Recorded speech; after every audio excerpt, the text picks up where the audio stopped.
O projeto Pensar e Fazer Arte do GEP, Grupo de Estudo e Pesquisa em Interdisciplinaridade, sede, Curso de Pós-Graduação, Educação, Currículo e FAFICLA, Faculdade de Filosofia, Comunicação, Letras e Artes, tem a enorme satisfação em receber em nossos estúdios, para o terceiro programa, o grande professor do curso Educação e Currículo da Pontifícia Universidade Católica de São Paulo, professor Marcos Mazeto. Marcos Mazeto possui graduação em licenciatura em Filosofia pela Faculdade Anchieta de São Paulo, mestrado e doutorado em Educação em Psicologia da Educação pela PUC São Paulo, defendeu sua livre docência na Faculdade de Educação da Universidade de São Paulo, é professor associado livre docente da Faculdade de Educação, também da USP, e atualmente é professor titular da PUC São Paulo, no curso de pós-graduação Educação Currículo. Publicou 14 livros, 25 capítulos de livros, 17 artigos em periódicos especializados e 36 trabalhos completos publicados em anais e congressos. Participou de 144 eventos nacionais e internacionais referentes à educação, com a apresentação de trabalhos. Ministrou 46 minicursos relacionados com a formação docente no ensino superior e participou de 163 bancas de doutorado e mestrado, tendo orientado 93 pós-graduandos para mestrado e doutorado na área de educação no programa de pós-graduação Educação Currículo da PUC São Paulo. Atua na área de educação com ênfase em formação pedagógica de professores universitários. Em seu currículo, Lattes, os termos mais frequentes na contextualização da produção científica e técnica são aprendizagem, ensino, ensino superior, professor, educação, formação de professores, aula, avaliação, formação de professor, formação pedagógica, metodologias e práticas pedagógicas, docência no ensino superior, docência com profissionalismo, inovação no ensino superior, projetos educacionais inovadores. É líder do grupo de pesquisa Formação de Professores, Paradigmas Curriculares, FORPEC, certificado pelo CNPq. Marcos, é um grande prazer tê-lo aqui conosco pela terceira vez, fazendo o nosso terceiro programa, haja vista a importância da última parte que nós não tivemos possibilidade de tratar nos dois primeiros. O primeiro programa foi um programa dedicado a todos aqueles que estão em fase de construção de um projeto de pesquisa para tirar o terror, não é? Seja esse projeto de pesquisa para TCC, trabalho de conclusão de curso, ou para mestrado ou para doutorado. No segundo, nós falamos sobre a situação das práticas de ensino, tanto para a pedagogia como para as outras matérias em geral. E o terceiro programa será baseado no ensino universitário, isto é, na formação do professor para ensino universitário. Marcos, é um prazer tê-lo aqui conosco para falar desse polêmico ponto que é também a formação de professores para o ensino superior. Obrigado, Cláudio, de permitir e abrir essa possibilidade de fazermos esse diálogo. É um prazer. E para mim muito grande, porque se no primeiro encontro que nós tivemos eu dizia que para fazer um projeto de pesquisa você precisa de paixão, eu diria para você que trabalhar com a formação de professores do ensino superior é a minha grande paixão. E por isso agradeço essa chance de podermos dialogar um pouquinho, conversar sobre essa temática. Eu vou lhe fazer uma pergunta. Assim como no ensino fundamental 1, no fundamental 2, há aquele estranhamento por falta de estágio bem coordenado, não é? Aquele estranhamento entre aquela professora que chega e aquela professora que está não há muito tempo, por exemplo, que está aos 3 ou 4 anos do colégio, e aquela que está há 20, também existe na rede, não só no ensino fundamental 1, como no ensino fundamental 2. E na universidade, o que acontece? Veja, na universidade, nós temos uma cultura de 200 anos, mais ou menos, que vem de quando os primeiros cursos superiores universitários, ensino superior, foram criados no Brasil. Rio de Janeiro foi o primeiro, né? Hein? Acho que no Rio de Janeiro foi o primeiro. Os primeiros foram... Dom Pedro I. Não, foi Dom João VI. Dom João VI, isso. Dom João VI veio quando justamente a família real veio para cá. Então, ele abriu a possibilidade, porque nós não podíamos, o Brasil não podia ter cursos superiores. Deviam os pretendentes à carreira acadêmica se formar nas universidades europeias. Né? Exatamente. Quando a família real veio para cá, a necessidade de profissionais que atendessem à coroa, e agora a realidade da coroa aqui no Brasil, fez com que então se abrisse a possibilidade. E aí nós tivemos a primeira escola de engenharia no Rio de Janeiro, a Politécnica, e depois tivemos a primeira de medicina na Bahia, Salvador, e aí tivemos a primeira de direito em Olinda, Recife, logo seguida por São Paulo. Bem, acontece que desde essa época, só para a gente entender rapidinho, o modelo colocado no ensino superior brasileiro foi um modelo importado da França. É o modelo napoleônico francês. Sim. Francês napoleônico. Mas, o que tinha de especial esse modelo francês napoleônico? É que se valorizava a formação do profissional de mão de obra. Ou seja, aquela visão toda de universidade que vinha da Idade Média, com toda aquela questão de integração de filosofia, de teologia, de artes, de ciências, desapareceu e se concentrou no seguinte: nós precisamos de, acuados que a França estava por toda a Revolução inglesa, no sentido industrial, precisamos de mão de obra. Então, os cursos que foram implantados no Brasil foram cursos profissionalizantes. Então, medicina, engenharia, de direito, e daí para frente foram se ampliando, sempre pensando no mercado, vamos dizer assim, mercado de trabalho. E no mercado de trabalho e na profissão. Na profissão. E aí vem logo essa ideia, não é? Bom, no início você tinha os cursos todos organizados, né? Fechados, sem integração, sem relacionamento entre eles, e valorização das disciplinas das áreas físicas e tecnológicas e matemáticas exatas, e a desvalorização das humanas. Né?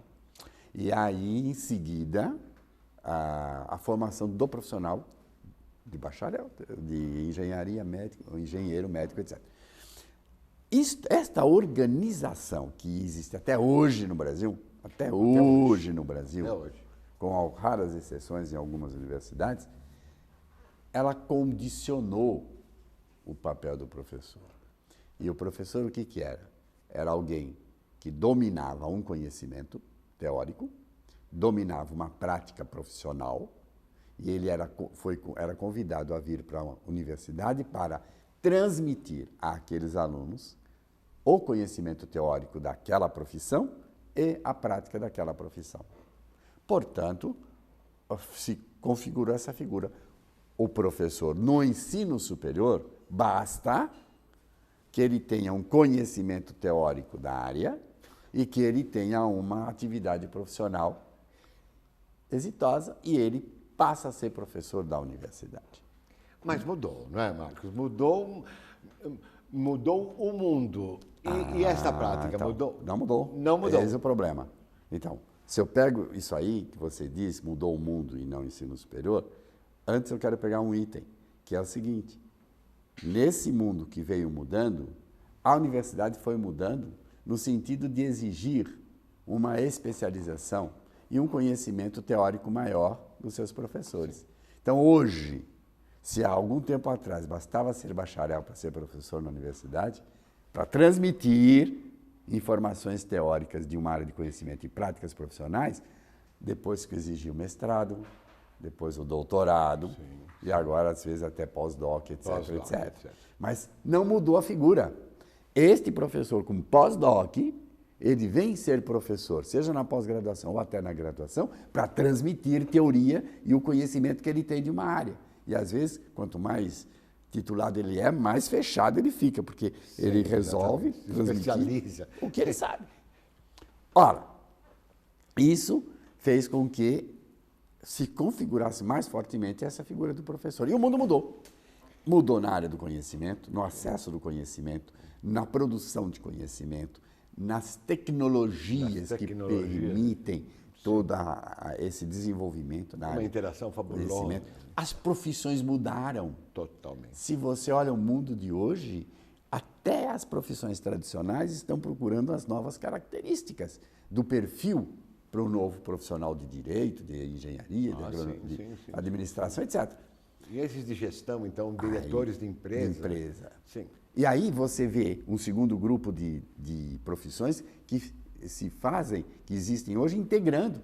Pega toda a área da biotecnologia, por exemplo, dessas áreas que se integram para poder resolver os problemas que nós temos hoje. E depois vai na tua área, por exemplo, da comunicação, vai na área da informática, do design, etc. Veja a quantidade de novas profissões. Exatamente. Mudou. Olha, os 2 pontos fundamentais da universidade deveriam ter sido mexidos por uma revolução na sociedade que nós estamos vendo, que é o conhecimento e que é a formação de profissionais. E o terceiro, a valorização hoje da aprendizagem como desenvolvimento contínuo ao longo do caminho. Ora, isso mudou. E no ensino superior, realmente o professor ainda continua com aquela figura. Eu vim aqui para dar a minha matéria. A minha matéria é o conhecimento teórico que eu tenho, é a minha prática. Ora, e então, a visão de olho de Deus, né? Quer dizer, ainda aquela visão, eu sei tudo. Eu sei tudo e transmito para você. E você tem que esperar de mim para aprender tudo. Quando o aluno hoje tem acesso a N informações que o professor às vezes não tem e nem é obrigado a ter. Claro. Bom, então esse panorama é que perdura até hoje. E por que o que eu vejo nesse tempo todo? Veja, uma coisa que você não saiba, eu não queria ser professor, né?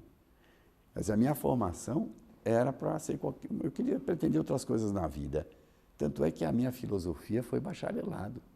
Eu não fiz licenciatura. Você fez filosofia primeiro? Fiz. E fiz bacharelado em filosofia, porque eu não queria ser professor.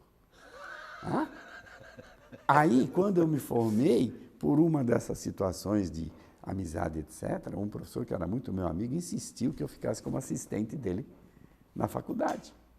Estamos em 1962, 63. E ele me disse, olha, vem só um pouquinho, fique comigo só para você experimentar, porque eu dizia, eu não quero ser professor, eu quero ir embora, quero fazer outras coisas. E ele dizia, 3 meses comigo, fevereiro, março e abril, começo do ano, você não está empregado. Ele perguntava para mim, você está empregado? Eu falei, não tenho emprego, agora que eu vou procurar emprego. Não, 3 meses, depois você vai embora.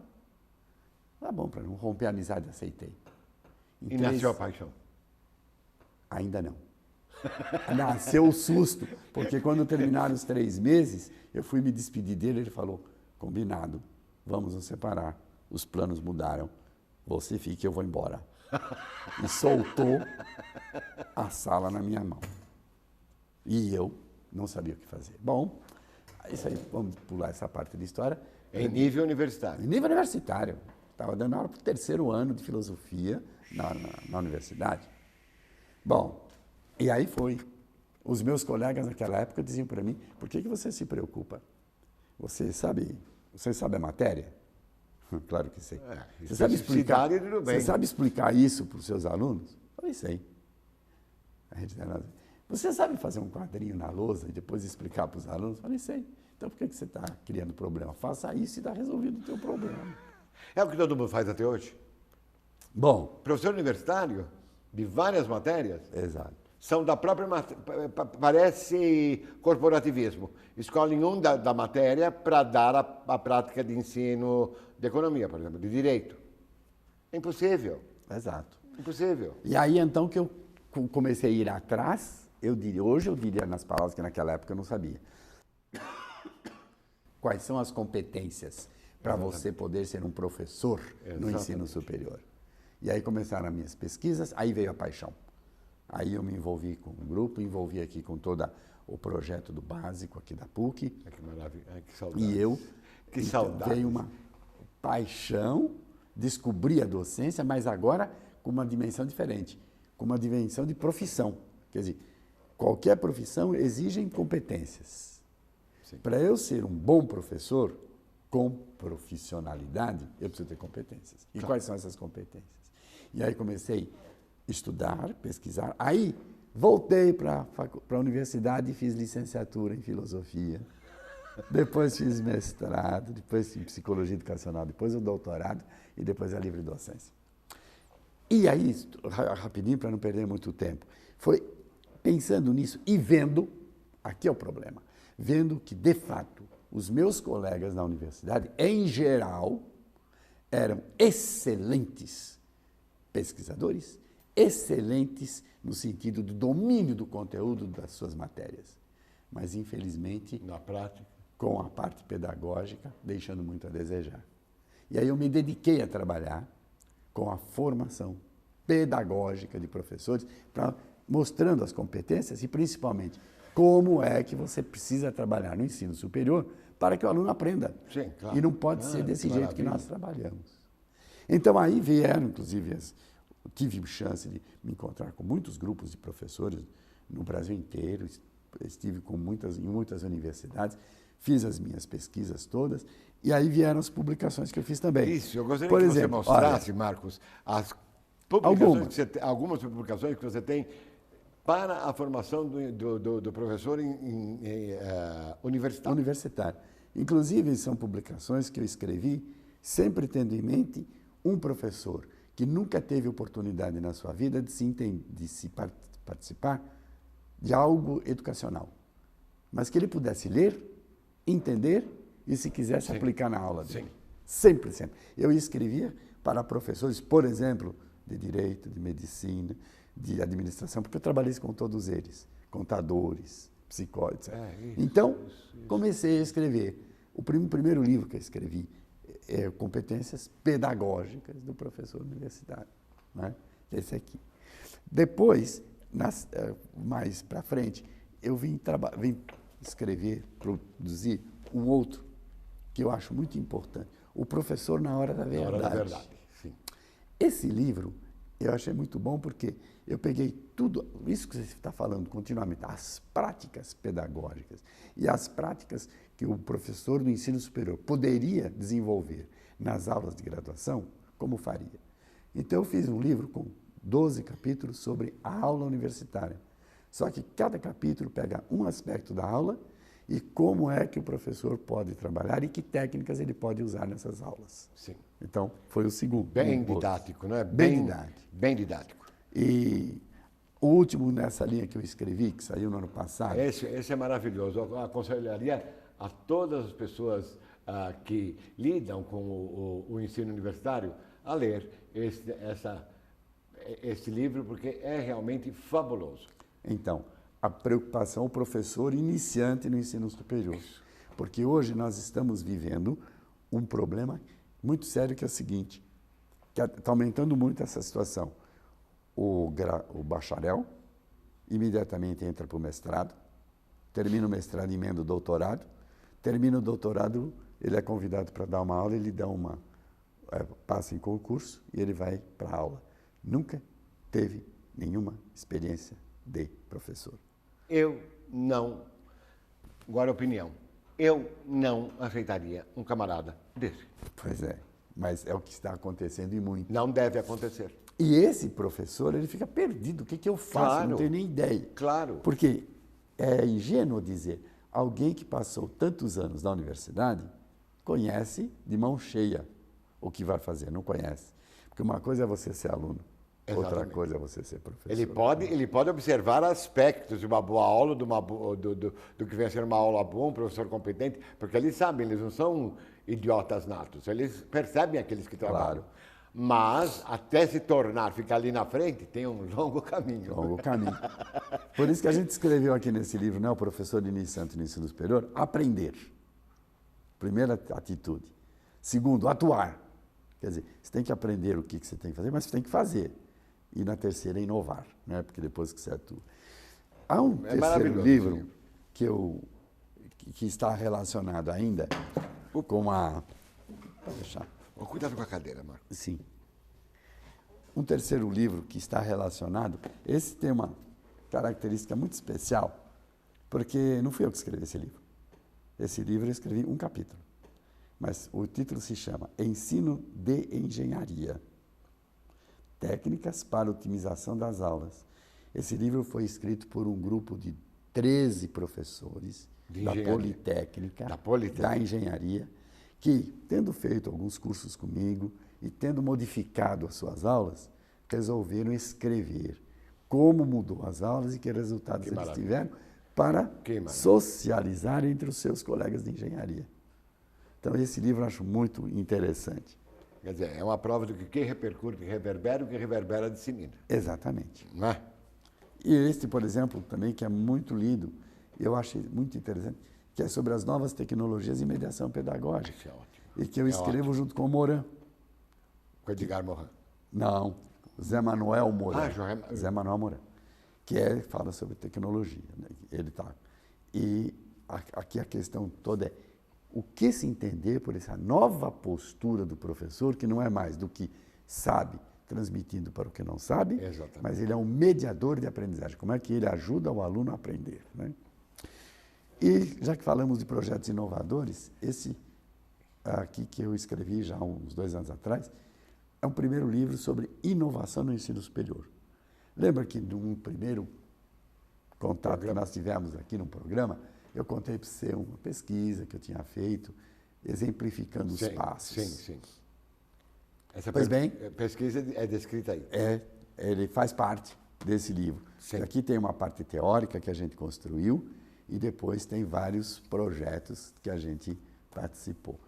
Então, veja, todos eles são livros, primeiro, voltados para professores do ensino superior.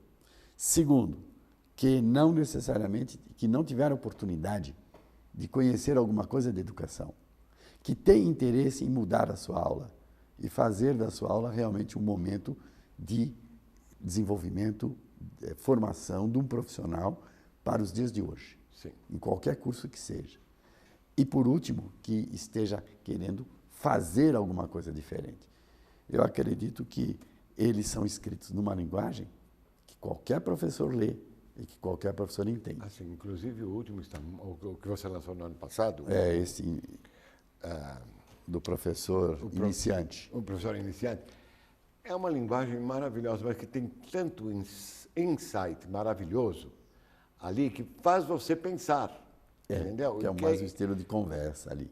Exatamente. Que é para o iniciante. Quer dizer, que faz você pensar e falar assim, puxa vida, será que eu estou seguindo isso? O que será que eu faço no lugar?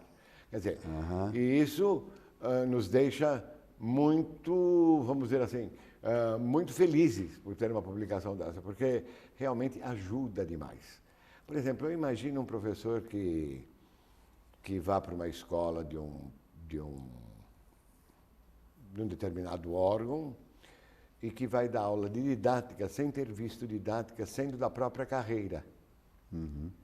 Quer dizer, como é que você pode ter uma pessoa dando didática e metodologia de pesquisa quando a pessoa, sem desmerecer, sem falar nada a respeito da competência dela, entendeu? Enquanto daquela profissão. Mas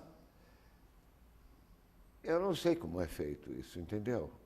Não dá para entender. Quer dizer, qualquer um dá aula de qualquer coisa hoje na universidade? Essa é a pergunta que eu gostaria de fazer, porque eu vejo isso 50 milhões de vezes por dia. E isto me apavora. Isto também tem muita indagação e você se sente um pouco, vamos dizer assim, incapaz de fazer alguma coisa, Marcos. Entende? Sei, entendo. Quer dizer, incapaz de fazer alguma coisa, dar uma chacoalhada em quem deve e falar assim, vamos trabalhar, vamos pôr a ordem na casa, vamos escrever pelo menos umas 10 folhas de lei, mas sabe, lei com educador, não com político, com educador. Educação não pode ser lidada, não pode ser mexida por político. Educação tem que ser com educador. Educador, claro. Não venha esquece partido, esquece tudo, mas é claro que é impossível, mas eu sei que é impossível. Sim. O que você acha disso, Marcos? Quer dizer, para mim é impossível, eu não sei a resposta. É claro, acho que você tem toda a razão, porque no fundo, falta, em geral, para os professores, que nós estamos falando do ensino superior, falta desenvolver essa dimensão que você acabou de falar agora, e que é fundamental, de que ele é um educador. Exatamente. Ele é um educador. Tudo bem que ele é um especialista numa área, em outra, sim, vai trazer uma colaboração especial ali. Correto. E é isso que nós precisamos mesmo. Mas nessa contribuição que ele está dando, ele é um educador. Quer dizer, ele está colaborando para a formação de um profissional naquela área que hoje não é apenas alguém que domina um conjunto de conhecimentos naquela área, um conjunto de técnicas e que vai aplicar essas técnicas. É um profissional que precisa aprender a pesquisar. A pesquisar, ele exatamente. Precisa aprender a buscar novas informações, a resolver os problemas atuais, a discutir as questões complexas, interdisciplinares que estão existindo hoje na nossa sociedade, que ele sozinho, na profissão dele, não resolve. É um profissional que precisa pensar na cidadania. Ele é responsável pelo desenvolvimento desta sociedade, na área em que ele está trabalhando como profissional. Então, ele tem que ser... E ele tem que pensar nas consequências das suas decisões tecnológicas. Afetam quem? Quantas pessoas? Quantas gentes? Afetam que população? Que meio ambiente? Para saber como é que ele vai agir. É claro. Responsável por isso, claro, como cidadão, e não apenas como um grande técnico. Então, isso, quem ajuda a formar é o educador. Não é o técnico ou o especialista apenas numa área de conhecimento. E é por isso que eu agradeço a Deus ter tido Marcos Mazzetto como meu professor de projeto de pesquisa.